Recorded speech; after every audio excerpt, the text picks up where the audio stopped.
Les Actes des Apôtres, chapitre 18. Après cela, Paul s'éloigna d'Athènes et se rendit à Corinthe. Il y trouva un juif nommé Aquillas, originaire de la province du Pont, récemment arrivé d'Italie, ainsi que sa femme Priscille. L'empereur Claude, en effet, avait pris la décision d'éloigner de Rome tous les Juifs. Paul entra en relation avec eux.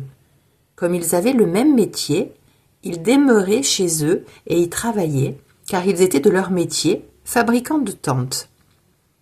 Chaque sabbat, Paul discutait à la synagogue et s'efforçait de convaincre aussi bien les Juifs que les Grecs.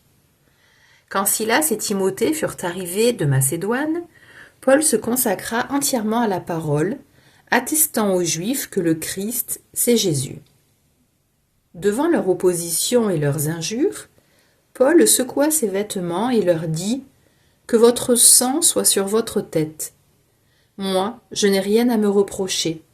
Désormais, j'irai vers les païens. » Quittant la synagogue, il alla chez un certain Titius Justus, qui adorait le Dieu unique. Sa maison était tout à côté de la synagogue. Or, Crispus, chef de synagogue, crut au Seigneur avec toute sa maison. Beaucoup de Corinthiens, apprenant cela, devenaient croyants et se faisaient baptiser. Une nuit, le Seigneur dit à Paul dans une vision « Sois sans crainte, parle, ne garde pas le silence.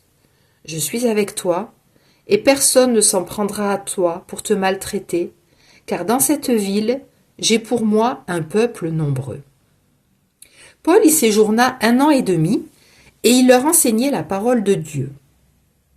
Sous le proconsulat de Gallion, en Grèce, les Juifs unanimes se dressèrent contre Paul et l'amenèrent devant le tribunal en disant « La manière dont cet individu incite les gens à adorer le Dieu unique est contraire à la loi. » Au moment où Paul allait ouvrir la bouche, Gallion déclara aux Juifs « S'il s'agissait d'un délit ou d'un méfait grave, je recevrai votre plainte, à vous, Juifs, comme il se doit.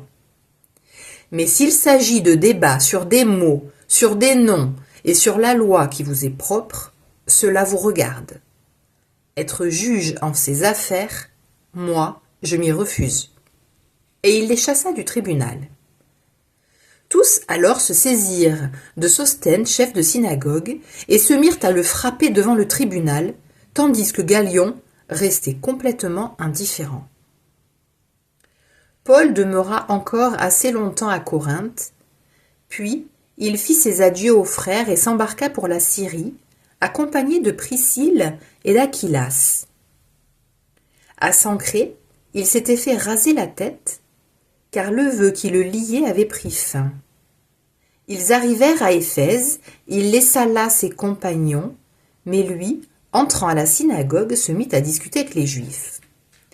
Comme ceux-ci lui demandaient de rester plus longtemps, il n'accepta pas. En faisant ses adieux,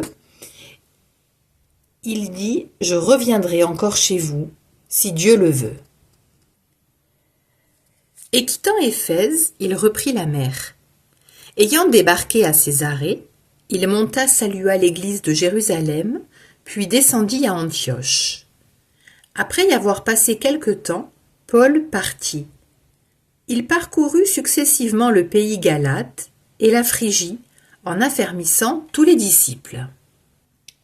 Or, un juif nommé Apollos, originaire d'Alexandrie, venait d'arriver à Éphèse.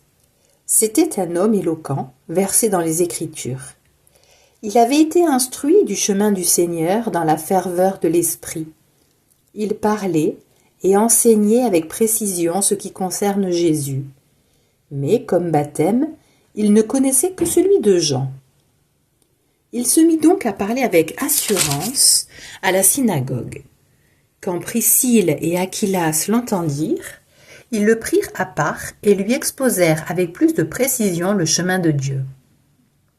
Comme Apollos voulait se rendre en Grèce, les frères l'y encouragèrent et écrivirent aux disciples de lui faire bon accueil. Quand il fut arrivé, il rendit de grands services à ceux qui étaient devenus croyants par la grâce de Dieu.